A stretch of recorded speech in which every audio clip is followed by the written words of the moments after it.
ਵਾਹਿਗੁਰੂ ਜੀ ਕਾ ਖਾਲਸਾ ਵਾਹਿਗੁਰੂ ਜੀ ਕੀ ਫਤਿਹ। ਇਹ ਗੁਰਦੁਆਰਾ ਅਤਰਸਰ ਸਾਹਿਬ ਸੰਪਰਦਾਇ ਰਾੜਾ ਸਾਹਿਬ ਸ਼੍ਰੀਮਾਨ ਸੰਤ ਈਸ਼ਰ ਸਿੰਘ ਜੀ ਮਹਾਰਾਜ ਤੋਂ ਵਰਸਾਇਆ ਸਥਾਨ ਹੈ। ਪਹਿਲਾਂ ਸ਼੍ਰੀਮਾਨ ਸੰਤ ਅਤਰ ਸਿੰਘ ਜੀ ਮਹਾਰਾਜ ਰੇਰੂ ਸਾਹਿਬ ਵਾਲੇ ਇੱਥੇ ਤਪ ਕਰਦੇ ਰਹੇ, ਕਿਉਂਕਿ ਉਹਨਾਂ ਦੇ ਪ੍ਰੇਮੀ ਬਾਬਾ ਜਿਉਣ ਸਿੰਘ ਜੀ ਜਿਨ੍ਹਾਂ ਨੇ ਇਹ ਸਥਾਨ ਸ਼੍ਰੀਮਾਨ ਸੰਤ ਈਸ਼ਰ ਸਿੰਘ ਜੀ ਮਹਾਰਾਜ ਜੀ ਨੂੰ ਸੌਂਪ ਦਿੱਤਾ ਸੀ ਅਤੇ ਬੇਨਤੀ ਕੀਤੀ ਸੀ ਕਿ ਮਹਾਰਾਜ ਜੀ ਇੱਥੇ ਆਪ ਜੀ ਕਿਰਪਾ ਕਰਕੇ ਆਇਆ ਕਰੋ, ਇਸ ਸਥਾਨ ਨੂੰ ਸੰਭਾਲੋ। ਉਹ ਬਾਬਾ ਜੀਵਨ ਸਿੰਘ ਜੀ ਜੋ ਕਿ ਜਿਉਣ ਸਿੰਘ ਜੀ ਕਨੇਚ ਦੇ ਸਨ ਅਤੇ ਉਹਨਾਂ ਦੀ ਖੂਹੀ ਵੀ ਇੱਥੇ ਇਤਿਹਾਸੀ ਅੱਜ ਤੱਕ ਮੌਜੂਦ ਹੈ। ਸੋ ਸ਼੍ਰੀਮਾਨ ਸੰਤ ਬਾਬਾ ਅਤਰ ਸਿੰਘ ਜੀ ਰੇਰੂ ਸਾਹਿਬ ਵਾਲੇ ਜਿਨ੍ਹਾਂ ਦਾ ਜਨਮ ਨਗਰ ਲੋਪੋ ਸਮਰਾਲੇ ਦੇ ਪਾਸ ਪ੍ਰਸਿੱਧ ਨਗਰ ਹੈ, ਪਹਿਲਾਂ ਫੌਜ ਦੇ ਵਿੱਚ ਸਨ, ਕਿਉਂਕਿ ਉਹਨਾਂ ਦੇ ਪਿਤਾ ਜੀ ਵੀ ਸਰਦਾਰ ਲਾਲ ਸਿੰਘ ਜੀ ਫੌਜ ਦੇ ਵਿੱਚ ਸਨ। ਅਤੇ ਫਿਰ ਫੌਜ ਦੇ ਵਿੱਚੋਂ ਆ ਕਰਕੇ ਉਹਨਾਂ ਨੇ, ਕਿਉਂਕਿ ਉਹਨਾਂ ਨੂੰ ਬੰਨੂ ਕੋਹਾਂਟ ਹੋਤੀ ਮੈਦਾਨ ਦੇ ਵਿੱਚ ਸਿੱਖ ਫੌਜਾਂ ਪਲਟਨਾਂ ਦੇ ਰਹਿਣੇ ਕਾਰਨ, ਕਿਉਂਕਿ ਉਦੋਂ ਸਾਂਝਾ ਪੰਜਾਬ ਸੀਗਾ, ਅਤੇ ਸ਼੍ਰੀਮਾਨ ਸੰਤ ਕਰਮ ਸਿੰਘ ਜੀ ਮਹਾਰਾਜ ਹੋਤੀ ਮੈਦਾਨ ਵਾਲਿਆਂ ਦੀ ਸੰਗਤ ਦਾ ਸੁਭਾਗ ਪ੍ਰਾਪਤ ਹੋਇਆ ਸੀ।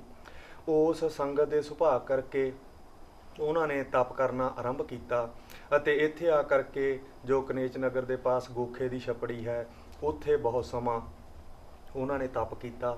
ਅਤੇ ਫਿਰ ਇੱਕ ਵਾਰ ਜਦੋਂ ਸ਼੍ਰੀਮਾਨ ਸੰਤ ਬਾਬਾ ਆਇਆ ਸਿੰਘ ਜੀ ਮਹਾਰਾਜ ਹੋਤੀ ਮੈਦਾਨ ਵਾਲੇ ਜੋ ਕਿ ਬਾਬਾ ਅਤਰ ਸਿੰਘ ਜੀ ਦੇ ਗੁਰ ਭਾਈ ਸਨ, ਉਹ ਅਨੰਦਪੁਰ ਸਾਹਿਬ ਯਾਤਰਾ 'ਤੇ ਆਏ ਤਾਂ ਉਹਨਾਂ ਨੂੰ ਉਸ ਵੇਲੇ ਬੜੀ ਹੀ ਨਿਮਰਤਾ ਦੇ ਨਾਲ ਸ਼੍ਰੀਮਾਨ ਸੰਤ ਬਾਬਾ ਅਤਰ ਸਿੰਘ ਜੀ ਰੇਰੂ ਸਾਹਿਬ ਵਾਲੇ ਇਸ ਸਥਾਨ 'ਤੇ ਰੇਰੂ ਸਾਹਿਬ ਵਿਖੇ ਲੈ ਕਰਕੇ ਆਏ। ਦੱਸਦੇ ਹਨ ਕਿ ਉਸ ਵੇਲੇ ਉਹਨਾਂ ਨੇ ਐਸਾ ਪ੍ਰੇਮ ਦਿਖਾਇਆ, ਇੱਕ ਪਾਸੇ ਤਾਂ ਗੱਡੇ ਨੂੰ ਬਲਦ ਜੋੜਿਆ ਅਤੇ ਇੱਕ ਪਾਸੇ ਸ਼੍ਰੀਮਾਨ ਸੰਤ ਬਾਬਾ ਅਤਰ ਸਿੰਘ ਜੀ ਰੇਰੂ ਸਾਹਿਬ ਵਾਲੇ ਆਪ ਗੱਡੇ ਨੂੰ ਜੁੜੇ ਅਤੇ ਇਸ ਤਰ੍ਹਾਂ ਨਾਲ ਗੱਡੇ ਨੂੰ ਇੱਥੇ ਲੈ ਕਰਕੇ ਆਏ। ਫਿਰ ਸ਼੍ਰੀਮਾਨ ਸੰਤ ਬਾਬਾ ਆਇਆ ਸਿੰਘ ਜੀ ਮਹਾਰਾਜ ਨੇ ਉਹਨਾਂ ਨੂੰ ਬਚਨ ਕੀਤਾ ਕਿ ਅਤਰ ਸਿੰਘ ਕੋਈ ਵਸਤੂ ਮੰਗ ਲਓ, ਤਾਂ ਉਹਨਾਂ ਨੇ ਬਚਨ ਕੀਤਾ ਕਿ ਮਹਾਰਾਜ ਸਭੇ ਇੱਛਾ ਪੂਰੀਆਂ ਜਾਂ ਪਾਇਆ ਅਗਮ ਪਾਰਾ, ਕਿਸੇ ਵਸਤੂ ਦੀ ਇੱਛਾ ਨਹੀਂ ਹੈ ਮਹਾਰਾਜ।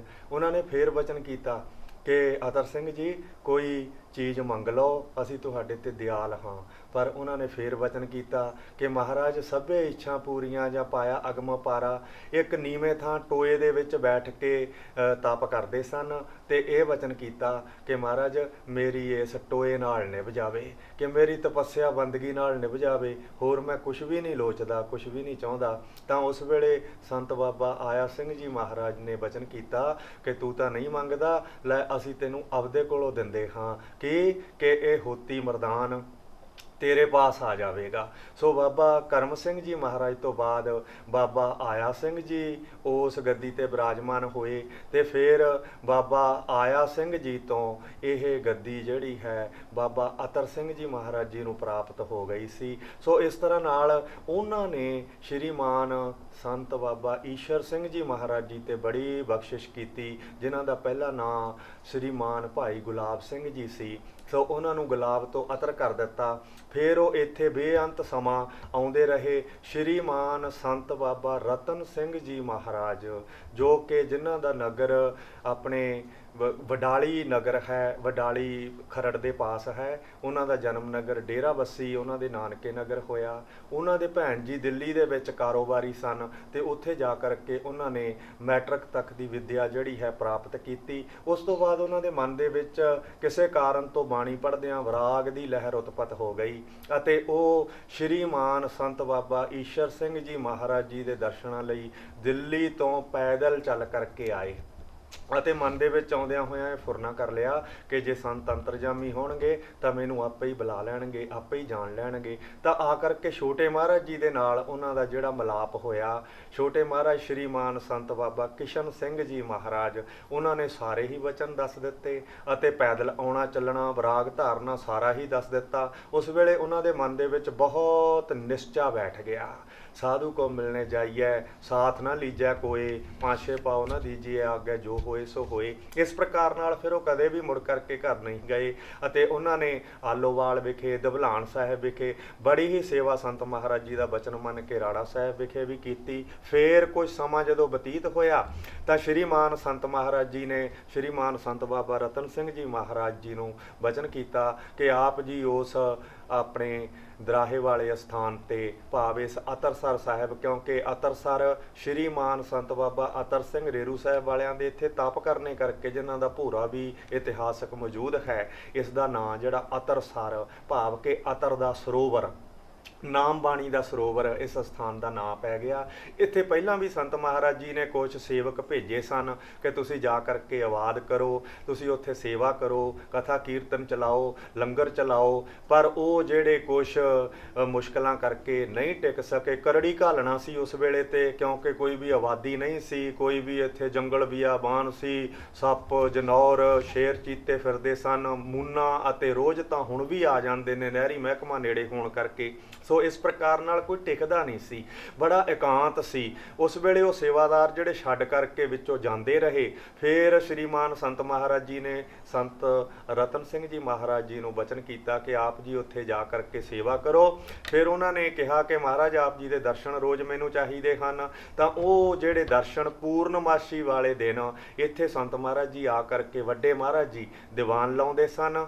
ਅਤੇ 1975 ਦੇ ਵਿੱਚ ਜਦੋਂ ਉਹਨਾਂ ਨੇ ਸਰੀਰ ਤਿਆਗ ਦਿੱਤਾ, ਉਸ ਤੋਂ ਬਾਅਦ ਹਮੇਸ਼ਾ ਇੱਥੇ ਉਹ ਆਉਂਦੇ ਰਹੇ। ਉਸ ਤੋਂ ਬਾਅਦ ਸ਼੍ਰੀਮਾਨ ਸੰਤ ਰਤਨ ਸਿੰਘ ਜੀ ਮਹਾਰਾਜ ਜੀ ਨੇ ਇੱਥੇ ਸੇਵਾ ਸੰਭਾਲੀ ਅਤੇ ਨਿਰੰਤਰ 76-77 ਤੋਂ ਇੱਥੇ ਸੇਵਾ ਸੰਭਾਲਦੇ ਸੰਤ ਮਹਾਰਾਜ ਜੀ 15 ਨਵੰਬਰ ਨੂੰ ਬ੍ਰਹਮਲੀਨ 2021 ਦੇ ਵਿੱਚ 15 ਨਵੰਬਰ ਨੂੰ ਸ਼੍ਰੀਮਾਨ ਸੰਤ ਰਤਨ ਸਿੰਘ ਜੀ ਮਹਾਰਾਜ ਬ੍ਰਹਮਲੀਨ ਹੋਏ ਹਨ। ਕੁਛ ਹੀ ਮਹੀਨੇ ਹੋਏ ਹਨ। ਸੋ ਉਹਨਾਂ ਦਾ ਇਹ ਸਥਾਨ ਹੈ। ਫਿਰ ਉਹਨਾਂ ਨੇ ਬਚਨ ਕੀਤਾ ਛੋਟੇ ਮਹਾਰਾਜ ਸ਼੍ਰੀਮਾਨ ਸੰਤ ਬਾਬਾ ਕਿਸ਼ਨ ਸਿੰਘ ਜੀ ਮਹਾਰਾਜ ਜੀ ਨੂੰ ਕਿ ਆਪ ਜੀ ਦੇ ਦਰਸ਼ਨਾਂ ਤੋਂ ਬਿਨਾਂ ਮੈਂ ਰਹਿ ਨਹੀਂ ਸਕਦਾ। ਫਿਰ ਉਹ ਕਹਿਣ ਲੱਗੇ ਕਿ ਅਸੀਂ ਰੋਜ਼ ਤੈਨੂੰ ਦਰਸ਼ਨ ਦਿਆ ਕਰਾਂਗੇ। ਇੱਥੇ ਆ ਕਰਕੇ ਰੋਜ਼ ਹੀ ਦਰਸ਼ਨ ਦਿੰਦੇ ਰਹੇ। ਸੇਵਕ ਕੀ ਓੜ ਨਿਭੀ ਪ੍ਰੀਤ, ਜੀਵਤ ਸਾਹਿਬ ਸੇਵਿਓ ਆਪਣਾ ਚਲਤੇ ਰਾਖਿਓ ਚੀਤ। ਸੋ ਇਸ ਪ੍ਰਕਾਰ ਨਾਲ ਸਰੀਰ ਤਿਆਗਣ ਤੋਂ ਪਹਿਲਾਂ ਵੀ 91-92 ਦੇ ਸਰੀਰ ਤਿਆਗਣ ਤੋਂ ਪਹਿਲਾਂ ਵੀ ਸੰਤ ਕਿਸ਼ਨ ਸਿੰਘ ਜੀ ਮਹਾਰਾਜ ਇੱਥੇ 1-2 ਦਿਨ ਆ ਕੇ ਪਹਿਲਾਂ ਦਰਸ਼ਨ ਦੇ ਕਰਕੇ ਸੰਤ ਮਹਾਰਾਜ ਜੀ ਨੂੰ ਗਏ ਅਤੇ ਥਾਪੜਾ ਦਿੱਤਾ ਕਿ ਆਪ ਨਿਰੰਤਰ ਸੇਵਾ ਕਰੋ।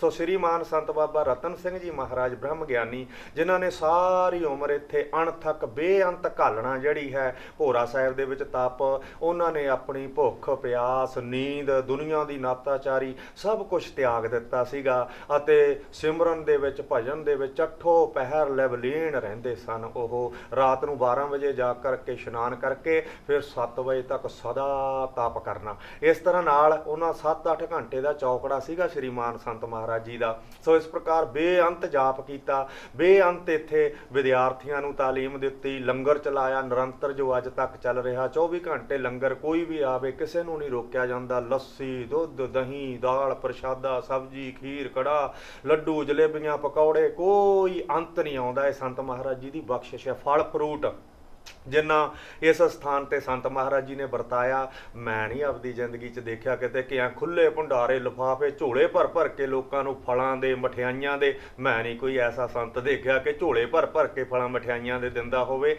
ਫਲ ਫਰੂਟ ਕਿੰਨਾ ਮਹਿੰਗਾ ਹੈ, ਪਰ ਇਹ ਸੰਤ ਮਹਾਰਾਜ ਜੀ ਦੀ ਬਖਸ਼ਿਸ਼ ਹੈ। ਅੱਜ ਤੱਕ ਨਿਰੰਤਰ ਜੋ ਵੀ ਸੇਵਾਦਾਰ ਉਹਨਾਂ ਦੀ ਹਜ਼ੂਰੀ ਦੇ ਵਿੱਚ ਰਹੇ, ਜਿਨ੍ਹਾਂ ਨੇ ਪਿਛਲੇ ਲੰਮੇ ਸਮੇਂ ਤੋਂ ਘਾਲਣਾ ਘਾਲੀ, ਉਹ ਇਸ ਸਥਾਨ ਦਾ ਪ੍ਰਬੰਧ ਹੁਣ ਸੰਭਾਲਦੇ ਸੰਤ ਮਹਾਰਾਜ ਦੀ ਕਿਰਪਾ ਦੇ ਨਾਲ। ਸੋ ਸ਼੍ਰੀਮਾਨ ਸੰਤ ਰਤਨ ਸਿੰਘ ਜੀ ਮਹਾਰਾਜ ਨੇ ਇੱਥੇ ਬੇਅੰਤ ਵਿਦਿਆਰਥੀ, ਜਿਨ੍ਹਾਂ ਨੂੰ ਗੁਰਬਾਣੀ ਪਾਠ ਬੋਧ 1992 ਦੇ ਵਿੱਚ ਸੰਤ ਮਹਾਰਾਜ ਜੀ ਸ਼੍ਰੀਮਾਨ ਸੰਤ ਬਾਬਾ ਰਤਨ ਸਿੰਘ ਜੀ ਨੇ ਇੱਥੇ ਜਿਹੜੇ ਪਹਿਲੇ ਬੈਂਚ ਦੇ ਵਿਦਿਆਰਥੀਆਂ ਨੂੰ ਤਾਲੀਮ ਦਿੱਤੀ ਸੀ, ਜਿਸ ਦੇ ਵਿੱਚੋਂ ਗੁਰਮੀਤ ਸਿੰਘ ਜੀ ਖੋਸਾ ਕੋਟਲਾ ਵਾਲੇ ਤੇ ਜਸਵਿੰਦਰ ਸਿੰਘ ਜੀ ਜਿਹੜੇ ਅੱਜ ਕੱਲ੍ਹ ਹੈੱਡ ਗ੍ਰੰਥੀ ਨੇ ਰਾੜਾ ਸਾਹਿਬ, ਤੇ ਹੋਰ ਵੀ ਬੜੇ ਜਿਹੜੇ ਆ ਕਰਕੇ ਇੱਥੋਂ ਵਿੱਦਿਆ ਦੀ ਤਾਲੀਮ ਉਹਨਾਂ ਤੋਂ ਪ੍ਰਾਪਤ ਕਰਦੇ ਰਹੇ। ਦਾਸ ਵੀ ਉਹਨਾਂ ਵਿਦਿਆਰਥੀਆਂ ਦੇ ਵਿੱਚ ਉਸ ਵੇਲੇ ਸ਼ਾਮਲ ਸੀਗਾ, ਬਾਅਦ ਦੇ ਵਿੱਚ ਚਲਿਆ ਗਿਆ। ਫਿਰ ਹਜੂਰ ਸਾਹਿਬ ਜਾ ਕੇ ਵਿੱਦਿਆ ਪ੍ਰਾਪਤ ਕੀਤੀ। ਸੰਤ ਮਹਾਰਾਜ ਜੀ ਦਾ ਇਹ ਬਚਨ ਸੀ, ਕਿਉਂਕਿ ਜਿਨ੍ਹਾਂ ਨੂੰ ਉਹਨੇ ਬਚਨ ਕਰ ਦਿੱਤਾ ਉਹਨਾਂ ਨੇ, ਉਹ ਕਹਿੰਦੇ ਮੈਨੂੰ ਇੱਕ ਦਿਨ ਕਹਿਣ ਲੱਗੇ ਕਿ ਤੂੰ ਜਿੱਥੇ ਮਰਜ਼ੀ ਘੁੰਮ ਲਾ, ਫਿਰ ਇੱਥੇ ਹੀ ਆਉਣਾ ਪਊਗਾ। ਹੁਣ ਮੈਨੂੰ ਕੀ ਪਤਾ ਸੀ, ਮੈਂ ਤਾਂ ਜਵਾਕ ਸੀ, ਪਰ ਉਹਨਾਂ ਦਾ ਬਚਨ ਹਮੇਸ਼ਾ ਸੱਤ ਹੁੰਦਾ ਹੈ। ਮੈਂ 20-25 ਸਾਲ ਇੱਧਰ ਉੱਧਰ ਉਹਨਾਂ ਦੇ ਡੋਰਾਂ ਛੱਡੀਆਂ ਹੋਈਆਂ ਖੁੱਲ੍ਹੀਆਂ ਫਿਰਦਾ ਰਿਹਾ, ਫਿਰ ਮੈਨੂੰ ਹੁਣ ਇੱਥੇ ਸੰਤ ਮਹਾਰਾਜ ਜੀ ਨੇ ਸਰੀਰ ਤਿਆਗਣ ਤੋਂ ਪਹਿਲਾਂ ਆਪ ਹੀ, ਜਿਹਨੂੰ ਕਹਿੰਦੇ ਸਾਧੂ ਡੋਰੀ ਪਾ ਲੈਂਦੇ ਨੇ, ਉਹਨਾਂ ਦੇ ਹੱਥ ਪਤੰਗ ਦੀ ਹੱਥ ਡੋਰ ਹੁੰਦੀ ਹੈ, ਫਿਰ ਉਹ ਖੁੱਲਾ ਵੀ ਛੱਡ ਦਿੰਦੇ ਆ, ਜਿੱਥੇ ਤੱਕ ਮਰਜ਼ੀ ਚੜਾ ਦੇਣ, ਫਿਰ ਉਹ ਖਿੱਚ ਵੀ ਲੈਂਦੇ ਆ ਆਪਦੇ ਚਰਨਾਂ ਦੇ ਵਿੱਚ ਜਦੋਂ ਮਰਜ਼ੀ ਲੈ ਆਉਣ। ਇਸ ਤਰ੍ਹਾਂ ਦੀ ਉਹਨਾਂ ਦੀ ਬੇਅੰਤ ਮਹਾਨ ਮਹਿਮਾ ਹੈ। ਸ਼੍ਰੀਮਾਨ ਸੰਤ ਬਾਬਾ ਈਸ਼ਰ ਸਿੰਘ ਜੀ ਦੀ, ਬਾਬਾ ਕਿਸ਼ਨ ਸਿੰਘ ਜੀ ਦੀ, ਬਾਬਾ ਅਤਰ ਸਿੰਘ ਮਹਾਰਾਜ ਜੀ ਦੀ, ਬਾਬਾ ਆਇਆ ਸਿੰਘ ਮਹਾਰਾਜ ਜੀ ਦੀ, ਬਾਬਾ ਜੌਨ ਸਿੰਘ, ਬਾਬਾ ਭਗਵਾਨ ਸਿੰਘ ਮਹਾਰਾਜ ਜੀ, ਸੰਤ ਸ਼੍ਰੀਮਾਨ ਸੰਤ ਬਾਬਾ ਰਤਨ ਸਿੰਘ ਜੀ ਮਹਾਰਾਜ, ਜਿਨ੍ਹਾਂ ਨੇ ਇਸ ਸਥਾਨ ਨੂੰ ਬਹੁਤ ਮੁਕੰਮਲ ਜਿਹੜਾ ਟੀਸੀਆਂ ਤੱਕ, ਸਿਖਰਾਂ ਤੱਕ ਆਪਣੀ ਜ਼ਿੰਦਗੀ ਦੇ 70 ਸਾਲ 60 ਸਾਲ ਲਾ ਕਰਕੇ ਸਾਧ ਸੰਗਤ ਜੀ, ਇਹ ਸਾਰੀ ਇਮਾਰਤ, ਇਹ ਸਾਰਾ ਦਰਬਾਰ, ਇਹ ਜੋ ਵੀ ਦੇਖਣ ਦੇ ਵਿੱਚ ਅੰਮ੍ਰਿਤਸਰ ਸਾਹਿਬ ਵਿਖੇ ਆ ਰਿਹਾ, ਇਹ ਸ਼੍ਰੀਮਾਨ ਸੰਤ ਬਾਬਾ ਰਤਨ ਸਿੰਘ ਮਹਾਰਾਜ ਜੀ ਦੀ ਕਿਰਪਾ ਤੇ ਘਾਲਣਾ ਕਮਾਈ। ਆ ਥੋੜਾ ਜਿਹਾ ਪਿੱਛੇ ਦੋਨੇ ਪਾਸੇ ਸਾਈਡਾਂ ਤੇ ਇਹ ਲੋਕਾਂ ਨੇ ਸੰਤ ਮਹਾਰਾਜ ਜੀ ਨੂੰ ਰਾਸਤਾ ਤੇ ਜ਼ਮੀਨ ਨਹੀਂ ਸੀ ਦਿੱਤੀ, ਤੇ ਉਹ ਫਿਰ ਪਿੱਛੇ ਜ਼ਮੀਨ ਲੈ ਕਰਕੇ ਸਥਾਨ ਬਣਾਉਣਾ ਪਿਆ। ਉੱਥੇ ਚੱਕੀ ਤੇ ਬਿਲਡਿੰਗ ਸੈੱਟ ਤੇ ਉੱਥੇ ਹਰ ਤਰ੍ਹਾਂ ਨਾਲ ਮੱਝਾਂ, ਗਾਈਆਂ, ਘੋੜਾ ਤੇ ਸਾਰਾ ਪ੍ਰਬੰਧ, ਉੱਥੇ ਜਿਹੜਾ ਆਟਾ ਪਿਸ ਕਰਕੇ ਉਸ ਸਥਾਨ ਤੋਂ 1 ਕਿਲੋਮੀਟਰ ਤੋਂ ਵੀ ਘੱਟ ਫਾਸਲੇ ਤੇ ਪਿੱਛੇ ਹੈ ਅੰਮ੍ਰਿਤਸਰ ਦੇ ਸਥਾਨ, ਇਸੇ ਦੀ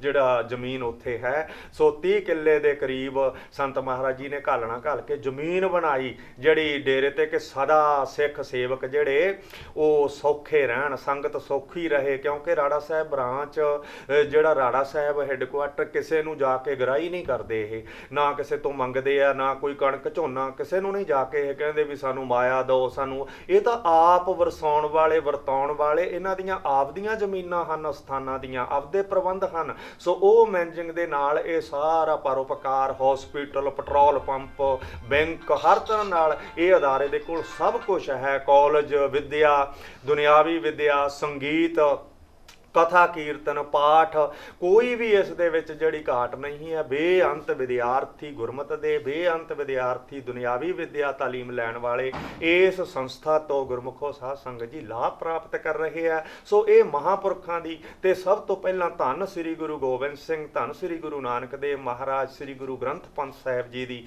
ਤੇ ਫਿਰ ਭਾਈ ਦਇਆ ਸਿੰਘ ਜੀ ਜੋ ਇਸ ਸੰਪਰਦਾਇ ਦੇ ਮਹਾਨ ਮੁਖੀ, ਦਇਆ ਸਿੰਘ ਖੱਤਰੀ ਸਨ ਲਾਹੌਰ ਦੇ, ਤੇ ਉਹ ਇਸ ਸੰਪਰਦਾਇ ਦੇ ਜਿਹੜੇ ਮੁਖੀ, ਪਹਿਲੇ ਮੁੱਢ ਮੁਖੀ ਗੁਰੂ ਗੋਬਿੰਦ ਸਿੰਘ ਜੀ, ਤੇ ਫਿਰ ਭਾਈ ਦਇਆ ਸਿੰਘ ਜੀ ਤੋਂ ਇਹ ਜਿਹੜੀ ਸੰਪਰਦਾਇ ਸੰਸਥਾ ਹੋਣ ਦੇ ਵਿੱਚ ਆਈ ਹੈ। ਸੋ ਬਾਬਾ ਸਾਹਿਬ ਸਿੰਘ ਬੇਦੀ ਵੀ ਇਸ ਸੰਸਥਾ ਦੇ, ਇਸ ਮਤਲਬ ਪ੍ਰਬੰਧਨ ਦੇ ਜਿਹੜੇ ਮੁਖੀ ਰਹੇ ਹਨ, ਜੋ ਕਿ ਗੁਰੂ ਨਾਨਕ ਦੇਵ ਮਹਾਰਾਜ ਜੀ ਦੀ 11ਵੀਂ ਸੰਤਾਨ ਸਨ। ਇਸ ਵੇਲੇ ਉਹਨਾਂ ਦੀ 17ਵੀਂ ਸੰਤਾਨ ਬਾਬਾ ਸਰਬਜੋਤ ਸਿੰਘ ਜੀ ਬੇਦੀ ਮਨਸੂਰਾਂ ਤੇ ਊਨਾ ਸਾਹਿਬ ਵਿਖੇ ਨਿਵਾਸ ਰੱਖਦੇ ਨੇ, ਉਹ ਵੀ ਇਸ ਸੰਪਰਦਾਇ ਨਾਲ ਟੱਚ ਹਨ। ਸੋ ਇਸ ਤਰ੍ਹਾਂ ਇਸ ਦੀ ਬੇਅੰਤ ਅਗਾਧ ਬੋਧ ਮਹਿਮਾ ਹੈ, ਜਿਸ ਨੂੰ ਬਿਆਨ ਨਹੀਂ ਕੀਤਾ ਜਾ ਸਕਦਾ। ਸ਼੍ਰੀਮਾਨ ਸੰਤ ਰਤਨ ਸਿੰਘ ਜੀ ਮਹਾਰਾਜ ਨੇ ਬੇਅੰਤ ਕਿਰਪਾ ਕੀਤੀ, ਜਿਸ ਨੂੰ ਵੀ ਜੋ ਬਚਨ ਦੇ ਦਿੱਤਾ, ਉਹ ਬਚਨ ਜਿਹੜਾ ਹਜ਼ਾਰਾਂ ਲੋਕ, ਸੈਂਕੜੇ ਜਿਹੜੇ ਬਾਹਰ, ਕੋਈ ਕਹਿੰਦਾ ਮੇਰੀ ਬਿਮਾਰੀ ਨਹੀਂ ਹਟਦੀ, ਉਹਨਾਂ ਦੀਆਂ ਬਿਮਾਰੀਆਂ ਹਟਾ ਦਿੱਤੀਆਂ। ਕਾਹਦੇ ਨਾਲ? ਸ਼ਬਦ ਨਾਲ। ਸ਼ਬਦ ਦਿੱਤਾ। ਅੱਜ ਵੀ ਇੱਥੇ ਸ਼ਬਦ ਦਾ ਪ੍ਰਕਾਸ਼ ਹੈ। ਪਹਿਲਾਂ ਬਹੁਤ ਜ਼ਿਆਦਾ ਸੰਪਟ ਪਾਠ ਜਿਹੜੇ ਹੁੰਦੇ ਸਨ, ਹੁਣ ਥੋੜੇ ਜਿਹੇ ਘਟ ਗਏ ਹਨ। ਸਹਿਜ ਪਾਠ, ਅਖੰਡ ਪਾਠ ਬਹੁਤ ਹੁੰਦੇ ਆ। ਸ਼੍ਰੀਮਾਨ ਸੰਤ ਬਾਬਾ ਰਤਨ ਸਿੰਘ ਜੀ ਨੇ ਸੰਪਟ ਪਾਠ ਕਰ ਕਰਕੇ ਲੋਕਾਂ ਦੇ ਜਿਹੜੇ ਕਹਿੰਦੇ ਸਨ ਭੂਤ ਪ੍ਰੇਤ ਚਿੰਬੜੇ ਆ, ਜਿਹੜੇ ਕਹਿੰਦੇ ਸਾਡੇ ਬੱਚੇ ਨਹੀਂ ਹੁੰਦੇ, ਕੁੱਖਾਂ ਗਲ ਗਈਆਂ, ਸੋ ਉਹ ਆਲੇ ਦੁਆਲੇ ਹੀ ਬੜੇ ਸਾਰੇ ਜਿਹੜੇ ਉਦਾਹਰਨ ਮਿਲ ਜਾਣਗੇ। ਦੂਰ ਤਾਂ ਆਪਾਂ ਕਿੱਥੇ ਢੂੰਡਾਂਗੇ। ਸੋ ਜੋ ਸੰਤ ਮਹਾਰਾਜ ਜੀ ਨੇ ਬਚਨ ਕਰ ਦਿੱਤਾ, ਸੋ ਉਹ ਬਚਨ ਸ਼ਬਦ ਦੇ ਨਾਲ ਪੂਰਾ ਹੋ ਗਿਆ। ਕੋਈ ਮੁਕੱਦਮਿਆਂ ਦੇ ਵਿੱਚ ਫਸੇ,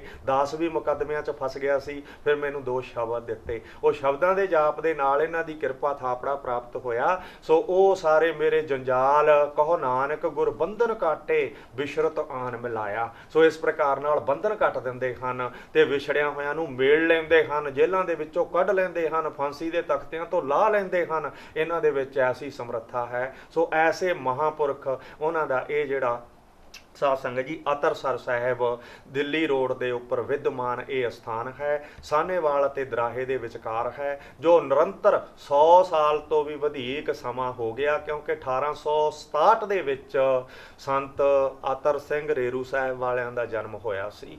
ਉਸ ਵੇਲੇ ਤੋਂ ਲਾ ਹੀ ਇਹ ਸਥਾਨ ਹੈ ਜਿਹੜਾ ਹਿਸਟਰੀਕਲ ਹੈ, ਤੇ ਇਸ ਦੀ ਬਹੁਤ ਮਹਿਮਾ ਹੈ। ਤੇ ਬੇਅੰਤ ਸੰਗਤ, ਬੇਅੰਤ ਰੋਗੀ ਜਿਹੜੇ, ਤੇ ਇੱਥੇ ਦਵਾਈ ਦਿੱਤੀ ਜਾਂਦੀ ਹੈ, ਨੈਚੁਰਲੀ ਦਵਾਈ ਤੇ ਹੋਮਿਓਪੈਥੀ ਹੋਮਿਓਪੈਥੀ ਤੇ ਆਪਣੀ ਐਲੋਪੈਥੀ, ਡਾਕਟਰ ਸਾਹਿਬ ਨੇ ਡਿਸਪੈਂਸਰੀ ਵੀ ਚੱਲਦੀ ਹੈ। ਸੋ ਹਰ ਤਰ੍ਹਾਂ ਨਾਲ ਜਿਹੜੀ ਹੈ ਦੁਖੀਆਂ ਦਲਿੱਦਰੀਆਂ ਗਰੀਬਾਂ ਲੋੜਵੰਦਾਂ ਦੀ ਮਦਦ ਹੈ ਉਹ ਜਿਹੜੀ ਇਹਨਾਂ ਨੇ ਕਦੇ ਮੂੰਹ ਨਹੀਂ ਮੋੜਿਆ। ਜਿਹੜਾ ਇਸ ਦਰ ਤੇ ਆ ਕੇ ਕਹਿੰਦਾ ਵੀ ਮੈਨੂੰ ਆਹ ਤਕਲੀਫ ਹੈ, ਉਹਦੀ ਜਿੱਥੋਂ ਤੱਕ ਹੱਦ ਤੱਕ ਇਹਨਾਂ ਨੇ ਤਕਲੀਫ ਜਿਹੜੀ ਦੂਰ ਕੀਤੀ, ਦੂਰ ਕਰਦੇ ਆ। ਸੋ ਐਸੇ ਮਹਾਂਪੁਰਸ਼ਾਂ ਦਾ ਇਹ ਅਸਥਾਨ ਹੈ। ਸੋ ਐਸੇ ਮਹਾਂਪੁਰਖਾਂ ਦੇ ਅੰਗ ਸੰਗ ਜੁੜੀਏ। ਐਸੇ ਮਹਾਂਪੁਰਸ਼ਾਂ ਦੀ ਹੁਣ ਬਰਸੀ, ਕਿਉਂਕਿ ਸੰਤ ਮਹਾਰਾਜ ਵੱਡਿਆਂ ਦਾ ਬਚਨ ਸੀ ਸਾਨੂੰ ਜਲ ਪ੍ਰਵਾਹ ਕਰਿਓ। ਸੋ ਜਿੱਥੇ ਉਹਨਾਂ ਨੂੰ ਭਗੌਰ ਸਾਹਿਬ ਵਿਖੇ 1975 ਦੇ ਵਿੱਚ ਜਲ ਪ੍ਰਵਾਹ ਕੀਤਾ ਸੀ ਕਿਸ਼ਤੀ ਘਾਟ, ਉੱਥੇ ਅਸਥਾਨ ਵੀ ਰਾੜੇ ਵਾਲੀ ਸੰਪਰਦਾਇ ਦਾ ਬ੍ਰਾਂਚ ਬਣੀ ਹੋਈ ਹੈ।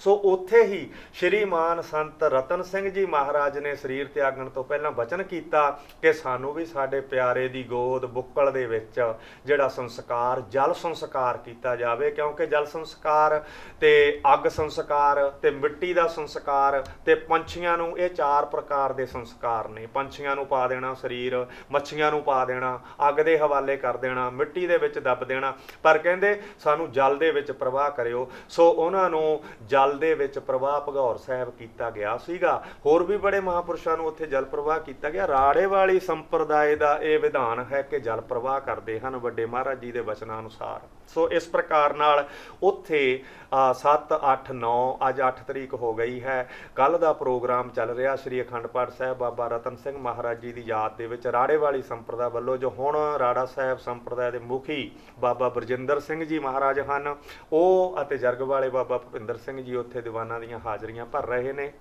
ਸੋ ਸੰਗਤ ਨੇ ਲਾਭ ਪ੍ਰਾਪਤ ਕਰਨਾ, ਜੋ ਕਿ ਲਾਈਵ ਜਾ ਰਿਹਾ ਹੈ ਪ੍ਰੋਗਰਾਮ। ਕੱਲ੍ਹ ਨੂੰ ਵੀ ਜਿਹੜੇ ਦੀਵਾਨ ਸਤਸੰਗਤ ਹੋਵੇਗਾ 2 ਵਜੇ ਤੱਕ ਭਗੌਰ ਸਾਹਿਬ ਵਿਖੇ ਨੰਗਲ ਡੈਮ ਅਨੰਦਪੁਰ ਸਾਹਿਬ ਤੋਂ 15-16 ਕਿਲੋਮੀਟਰ ਉੱਪਰ ਹੈ। ਸੋ ਉੱਥੇ ਇਹ ਸਮਾਗਮ ਜਿਹੜੇ ਚੱਲ ਰਹੇ ਹਨ। ਕੱਲ੍ਹ ਨੂੰ ਦੁਪਹਿਰਿਓਂ ਬਾਅਦ ਤਕਰੀਬਨ 4 ਹੀ ਵੱਜ ਜਾਣਗੇ ਪੂਰਨ ਸਮਾਪਤੀ ਹੁੰਦੀ ਨੂੰ।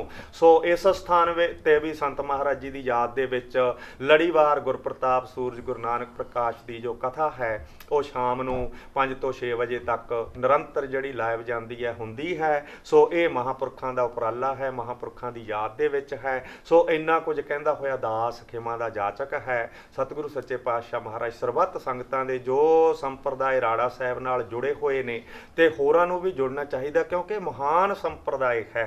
ਇਹਦੇ ਵਿੱਚ ਜੋ ਬਖਸ਼ਿਸ਼ਾਂ ਸਾਨੂੰ ਪ੍ਰਾਪਤ ਹੁੰਦੀਆਂ ਨੇ ਉਹ ਹੋਰ ਕਿਤੇ ਜਾ ਕਰਕੇ ਸਾਨੂੰ ਪ੍ਰਾਪਤ ਨਹੀਂ ਹੁੰਦੀਆਂ। ਸੱਚੇ ਪਾਤਸ਼ਾਹ ਨੇ ਆਪ ਵਰਸਾਏ ਹੋਏ ਤੇ ਜਿਨ੍ਹਾਂ ਨੂੰ ਆਪ ਕਿਰਪਾ ਕਰਕੇ ਜਿਨ ਕੋ ਆਪ ਦੀ ਵਡਿਆਈ ਗੁਰਮੁਖ ਤੇ ਪ੍ਰਧਾਨ ਭਏ, ਜਿਨ੍ਹਾਂ ਨੂੰ ਆਪ ਉਹਨਾਂ ਨੇ ਵਡਿਆਈ ਹੈ, ਉਹ ਜਿਹੜੇ ਗੁਰਮੁਖ ਪ੍ਰਧਾਨ ਸੰਸਾਰ ਦੇ ਵਿੱਚ ਤਾਰਨ ਵਾਲੇ ਕਾਰਕ ਤੇ ਤਾਰਕ ਹੁੰਦੇ ਆ। ਸੋ ਇਹਨਾਂ ਕੁਝ ਕਹਿੰਦਾ ਦਾਸ ਇਹ ਸੰਪਰਦਾਇ ਦਾ ਕੋਟਾਨ ਕੋਟ ਧੰਨਵਾਦ ਕਰਦਾ ਹੋਇਆ, ਕੋਟਾਨ ਕੋਟ ਵਾਰ ਸੰਤ ਮਹਾਰਾਜ ਜੀ ਨੂੰ ਨਮਸਕਾਰ ਕਰਦਾ ਹੋਇਆ ਫਤਿਹ ਬੁਲਾਉਂਦਾ ਹੈ। ਵਾਹਿਗੁਰੂ ਜੀ ਕਾ ਖਾਲਸਾ, ਵਾਹਿਗੁਰੂ ਜੀ ਕੀ ਫਤਿਹ।